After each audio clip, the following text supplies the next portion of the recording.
What is up, guys? Your boy Ed from YouTube. You already know today's video is going to be a nice one. It's going to be a special one because this is going to be my Spright Brave updated list. I have a lot of different engines in this deck, and I believe that having all of these engines actually help you out a lot more than what it actually make you brick. I think that a lot of the Brave cards normally inherently already help you brick, and what we're going to do here is that we're going to combat that by adding extra engines. They can be like one card combos or whatever. They can allow you to play this game and make it as smooth as possible. I have not just the Brave Spright stuff in here, but then there's a small Cyberse engine, the frog stuff, of course, Kashtira, and then Bystials just to wrap it up. And that's just a little bit of what I have going on in this deck. Hopefully you guys can all enjoy what I have going on. It's a 50 card deck, so I know it's really big, but it's been working for me really well. I've gone to the last 2 tournaments that I've played, I've gotten top 4, and so I can't really, you know, cry about, you know, it being 50 cards when it's doing good for me, you know. Shout out to some of my friends that I've played with and they've seen this deck firsthand. I don't really brick as much. I think out of like maybe 5 to 6 rounds that I would normally play at a locals, I'll probably have 1 game out of all the rounds where I would normally brick, so that's not too bad at all whatsoever. Huge shout out to Juan, because Juan let me borrow his Kashtira stuff. He also didn't just let me borrow the stuff that I'm playing in here, but he let me borrow like all the whole engine, like the Fenriers and the unicorns. So shout out to him for being so cool. Shout out to the sponsor, you already know, that boy Castro, for hooking it up with the Spright Blues, because I only had everything else. But let's go ahead and get into this deck profile. Let's get in it. Before we continue with today's video, don't forget to go check out my sponsors from Dank Rituals. They have some of the coolest playmats, deck boxes, oversleeves, even dice. They just came out with their brand new travel bag, and it is beautiful. I love it, and you guys will definitely love it yourselves. Make sure you guys click the link down in the description to go check them out. So the more and more that I play this deck, I realize that this deck can actually function between 49 to 51 really well. And even though I didn't like 51 as much as the rest, I'd been playing 49 most of the time, and I finally got it to a really good 50. I'm actually feeling really good about the 50. In my personal opinion, it's working really well for me. So let's go ahead and check it out. For the first 3 cards, I have my Water Enchantresses, of course, the very beautiful OT card that I picked up. Very excited about being able to play Brave. Brave is just one of those engines that I've been playing for a long time that I really like, and I think it's doing really, really well for me. It allows me to have this engine as a really big push, and then people either wanting to, oh, let me see, I like that. Either people really wanting to stop it or not, whatever it is, I think it does what it needs to do. The Draco bounce, the Draco back bounce is really good, and I like it a lot. Wrapping it up with just the Griffin. I was playing Legal Knight a little bit ago, but I ended up figuring out that I just didn't like it as much, and I thought that this was just a lot better, so therefore I ended up just playing these right here. Continuing on, of course, now for the next engine for monsters, because I like to go monster spells and traps, not just engines together. The blues, of course, playing all 3 of the blues. You got to be playing all 3 of the jets, and then 1 red, 1 carrot. I like this ratio a lot. I have considered playing maybe 1 more red, because I am playing 50 cards, and I think it would be fine to play them. Sometimes whenever your opponent mills these off of your deck, you really have to rely on making, of course, that elf, and then having to bring one of these back if you really need it. But most of the time, if it's gone, it's gone, and you don't really necessarily need it that much unless you're actually controlling the board, where you're having to use your elf to recycle them and go through them as much as possible and use them as much as you can. A lot of people forget that they just don't negate activation, but they negate effects as well. So that's really important for people to know that. Continuing on, this is the first small engine that you will see in here, besides the main 2, of course, but Cyberse. This is really good. You guys have seen them in a lot of my combo videos. Normal summon, link away. If you didn't Brave, you can normal summon effect, special 1 from the graveyard, a level 2 or lower. I mean, it's just a level 2. You special 1 from the graveyard, pretty good. That already gets a combo going. You link him away, you may link Garibo, effect of him from grave, special level 2 token. Disgusting. From there, you can continue going off to whatever you need, and that's already good enough. Continuing on, the one thing that I just recently changed in this deck is that I just bumped up the amount of Swath Frogs I am playing in this deck. I was only playing 2 but as of more recently, I decided to start going with the 3. I think the 3 is definitely something that I enjoy playing more, for the reason being that Totally Awesome gets that effect that you kind of want to get off most of the time, so you can be able to do things on your opponent's turn, interactions, stuff like that. Be able to tribute this as a level 2 for one of the other Spright monsters is also really good. Having that special second body on the board is really good. I was playing Poison Draw Frog as of most recently, but it is a win, and I was having a lot of problems with the missing timing effect, and that was really annoying. So what I ended up doing is that I just ended up cutting it, and now I'm playing just the Swap Frog.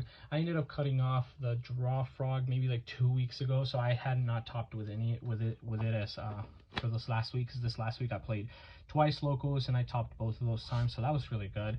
Continuing on with some of the angler stuff, nimble stuff, of course, the nimble angler. I know that people have been starting to look into like the nimble fish and whatnot. Haven't really looked into any of that whatsoever. I know that it came out, I think if it wasn't today, it was yesterday. Today is my Tuesday of this week, so whenever you guys see this video, today's Tuesday. Well, it's now Tuesday, and yeah, it either came out like Sunday or Monday for us, and people are getting really excited about that card and they're buying it out or whatever. I haven't really looked into it. I'll look into it later, but I think this is just more than fine for me. I have considered playing a 3rd because I really like the effect of swap discarding angler, of course, and I also really like the effect of angler being discarded off of the brave stuff, which is really good. So for that reason, I am thinking about bumping it up to 3. Of course, the triple beaver. Beaver's too good. Continuing with the next stuff, you gotta play double Kashtira Fenrir. I really like the Fenrir a lot in this deck. I do have a lot of opening hands with him, and he actually comes in clutch a lot. You just special summon him onto from your hand to the field, search the other one. Now you're done with that, and then you have everything else that you need to do. Your opponent's gonna summon out Kit. Okay, effect, banish the Kit. You're done. Like, that's it. You don't have to worry about the Kit anymore. Continuing on, double Magna Hut, double Druid's Worm, and double Soraneer. I believe that whenever Baldrake comes out for Hypernova, I will be picking up triple Baldrake, but I won't be playing all 3 in this deck, of course. I will be playing 2 Baldrakes, and I'm thinking of cutting just one of these down to 1. I like bumping the amount of sprites that I'm playing right now. I'm actually not okay with it, so like I really like it. So there's just like a lot of room for this deck to do so well, and you still be able to play like, honestly, 60 cards in this deck is not a bad thing. I'm actually a lot closer to going up to 60 cards than coming down. So it's just something to consider, guys. Maybe you guys will consider it too, but yeah, continuing on, I play the 1 Ibli. I think the Ibli is really good. You just get your deck started, get your deck going. If you can get there to where you don't need this and you just have this, you lock them out. You make your IP as well. They link it away, they attack whatever they crash. You're going to IP later, and you're going to give it back to them because you're going to elf it back. That's it. No ifs or buts, whatever. Even if your opponent like normal summons something, right? And it's not something super important, and you know they're like thinking about like, oh, you know, like doing whatever, you can just like unicorn it or whatever, and then you'll be done with that. For the last 3 monsters that I played, of course, I played 3 Ash. I'm considering playing Effect Veiler in here too, so maybe whenever if I ever do bump this up to 60, maybe Ash would stay, and then I will add 3 Effect Veilers. But just those 3 Ash are the only hand traps that I play that are monsters. I do, of course, have other stuff in later on in the deck, so you guys can see. This deck is freaking fun. This deck is a hardly breaking deck. It's just something that it's so good. It's just doing good all the time. This is one of the reasons why I do want to bump this deck up to 60, because I'm only playing 2 rights, and it doesn't matter. But whenever you get to like a really grindy match, when these aren't available in your deck, you can just grab them from grave. So it doesn't ever matter, but sometimes opening it is really important. So I think that's the reason why I want to bump it up. Of course, just the 1 right, the 1 faithful, and then the 1 Draco back. I just recently found because all of these are French for me. This one's the English one, but it's Euro English. But I just recently found a Spanish one from somebody at Locals, and I'm considering playing maybe 2 Draco backs later on if I do bump it up to 60. But that's already adding more breaks than what we want, so maybe a hard pass. Foolish Burial really good. You can get your combo started with either sending the Angler or sending your Water Girl, and then Water Girl adding your right, which is already very combo full. Continuing on, you got your 3 starters. Starters are so good. You literally don't know how many times I have just top decked this one starter, and it's just helped me out so much. I have a lot of sauce in this deck. You got Smashers, of course. Pot of Desires is the one card that whenever I activate this, people look at me and then they just tell me that it's a win more card, and that it's just Spright, you know, wanting to win more or whatever. And I think it's bullshit. I think this card is really good and it is a win more card, but I think it's super necessary, especially in a deck like this where you're playing 50 plus cards. Well, I mean, like, plus because you can play more, but you're playing 50 cards, so you're gonna banish 10 of them, and it doesn't even matter. Sometimes you just banish a bunch of little one-ofs. I've banished like double Fenrir before, and it's just like, okay, whatever, I didn't need my Fenrirs right now. Or I've banished like the Toad package, and it's just like, okay, whatever. Sometimes I even side the Toad package out, so it's like, it doesn't even matter. The Desires is just too good. Call by, because Call by is disgustingly good, and then 3 Imperms because Imperm is disgustingly good. I was thinking maybe if I do ever decide to bump this up to 60, maybe the other card that I could play besides, of course, Effect Veiler would be maybe Crossout, because that could already be 3 Crossouts, triple Effect Veiler, another Angler, and then other stuff that I've talked about, which leaves 3 spots available, which is really good. I like this so far a lot. I think it's doing really, really well. Double Baldrake, and then I have 1 space left. Maybe playing another red, but I don't know, it's just a lot of things, maybe even a Pixie. But yeah, there's like, this deck is so consistent, it's so good.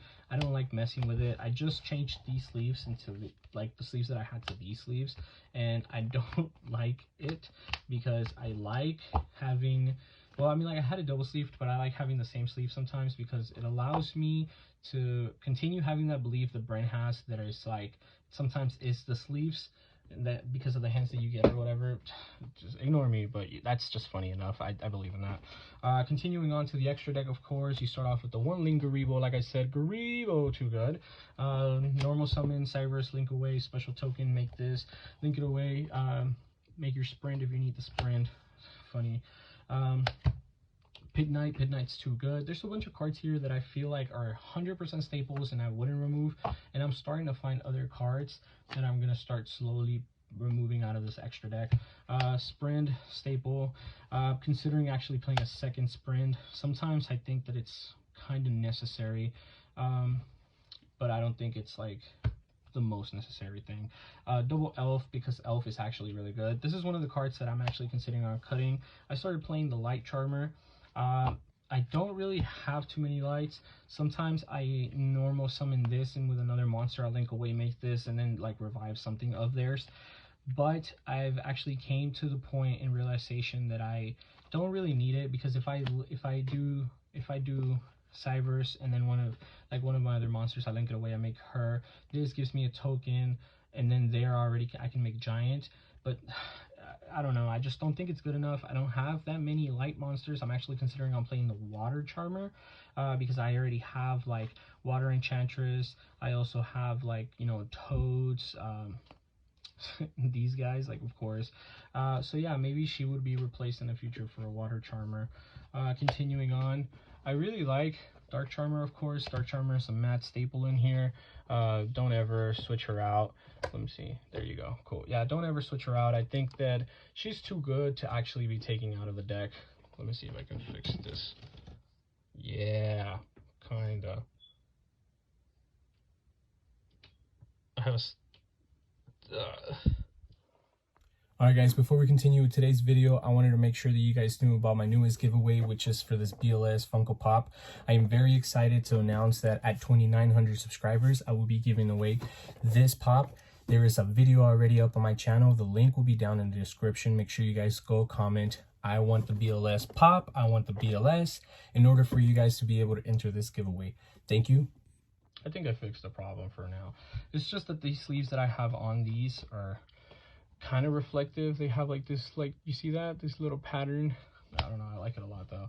Continuing on, we're gonna add IP, Unicorn, and Axis Code Talker to this mix. I'm still considering playing one other Link 4 that can just help me win more, but for now I think this is what I have and it's working fine for me.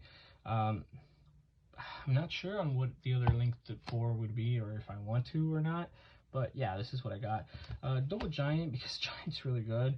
I've had the situation where I make 2 Giants with a Link monster each under them, and it's actually really nasty. Toad, and then 2 other cards that I want to cut, which are going to be Seuss and then that Mosquito thing. I don't care too much for them. I think maybe the Mosquito keep, Seuss cut for sure, and then the Light Charmer, like I said. There's just so much to say about this deck. I think this deck is too gas. The more and more that I play with this deck, it just makes me a lot more familiar with it. I'm not showing off the side deck. I have a little bit of a sauce, a little bit of a goo in this side deck that I'm not ready to reveal yet. I want to go to a big event, regionals or whatever, and if I'm still playing this deck, try to play it and try to top. Once that happens, if I do, I will show you guys that specific sauce that I have for that. It's just like 7 cards. It's really not that important. We can get there when we get there. But the main deck itself, deck is gas. Deck has so much room for so much. The deck has potential. The deck is so good. The deck is doing really well. People are still topping with Sprites. I love the deck. I think it's great. I just man, I can't even say more. Like, it's really good. If you guys haven't watched any of my rematches, if you guys want to, I've already put up a match between me and the Infernal God, Rich Lee himself. You guys can go watch me 2-0 that guy. I would also be uploading a match between me and my buddy Castro. That guy's been playing tier Ishizu for a minute. I 2-0'd that guy too. I don't think this deck really struggles with one specific deck too much. I think this deck actually is pretty gas and it does really well. I actually had written down some of my matches, like can't remember off the top of my head, but like I had played like a Dragon Maid guy that I 2-0'd. I played a Kashtira deck I 2-0'd. I played like a Runic deck that I 2-0'd, and then I lost to one tier Shisu, and then I beat another tier Shisu, and that was one day of me topping. The next day, can't remember exactly who were all the matches that I played, but I remember like 2-0'ing one Ishizu player, one tier Shizu, and then like 4 other decks that were also kind of like gas and meta, and I can't remember exactly what they were. I think it was 2 tier Shizus that I beat, and then like I lost to one of them or something like that. But yeah, tier Shizu is not really an issue with this deck, so make sure you guys check it out. Hopefully you guys all enjoy. Don't forget to like, comment, share, and subscribe. Please turn on your bell notifications so you guys can stay active on when I get live, because I'm gonna try to go live as much as possible. I'm trying to do Fridays. It's a goal.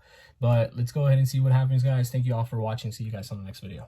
Thank you for making it to the end of the video. Don't forget that I have a Facebook group called Yu-Gi-Oh! Elites of Each. If you guys want to join us, all you got to do is just click the link down in the description. Please don't forget to like, comment, share, and subscribe to join our Elites of Each family. And I'll see you guys on the next video.